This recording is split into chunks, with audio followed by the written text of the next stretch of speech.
നമസ്കാരം.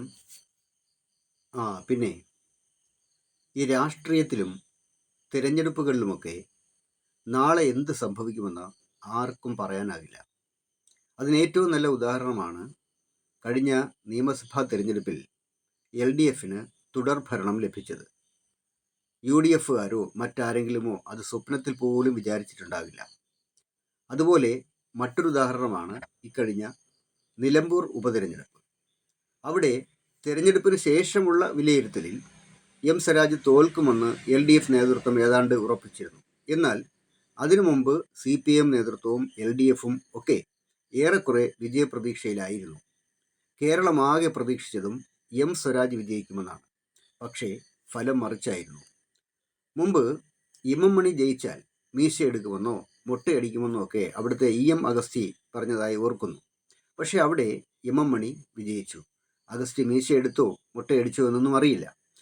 സഖാവ് VS അച്യുതാനന്ദൻ ഒരു പാർലമെന്റ് തിരഞ്ഞെടുപ്പിൽ 20 സീറ്റും നേടുമെന്ന് സംശയങ്ങൾക്കിടയില്ലാത്ത വിധം അദ്ദേഹം പ്രഖ്യാപിച്ചിരുന്നു. LDF നേതൃത്വവും അങ്ങനെയാണ് കരുതിയിരുന്നത്. പക്ഷേ തിരഞ്ഞെടുപ്പ് കഴിഞ്ഞപ്പോൾ അന്ന് LDFന് ലഭിച്ചത് കേവലം 3 സീറ്റ് മാത്രമാണ്. അതുപോലെ എത്ര അനുഭവങ്ങൾ. ഈ രാഷ്ട്രീയമെന്ന് പറയുന്നത് പ്രവചനാതീതമാണ്. പറഞ്ഞു വന്നത് നമ്മുടെ പ്രതിപക്ഷ നേതാവ് VD സതീശൻ്റെ പ്രസ്താവനയെക്കുറിച്ചാണ്. അടുത്ത നിയമസഭാ തിരഞ്ഞെടുപ്പിൽ UDF അധികാരത്തിൽ വന്നില്ലെങ്കിൽ അദ്ദേഹം വനവാസത്തിന് പോകുമെന്നാണ്, രാഷ്ട്രീയ വനവാസത്തിന് പോകുമെന്നാണ് അദ്ദേഹം പ്രഖ്യാപിച്ചിരിക്കുന്നത്.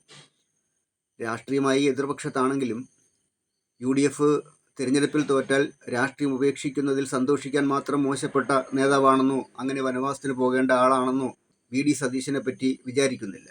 അതുകൊണ്ട് തന്നെ അത്രയും കടുപ്പിച്ചൊക്കെ പറയണമെങ്കിൽ അത് രാഷ്ട്രീയമായ അജ്ഞതയും അപക്വതയുമാണെന്ന് പറയേണ്ടി വരും. കാരണം കേരളത്തിൽ മൂന്നാമതും LDF അധികാരത്തിൽ വരാനുള്ള സാധ്യത ഇവിടുത്തെ മാധ്യമങ്ങളടക്കം ചർച്ച ചെയ്യുകയാണ്.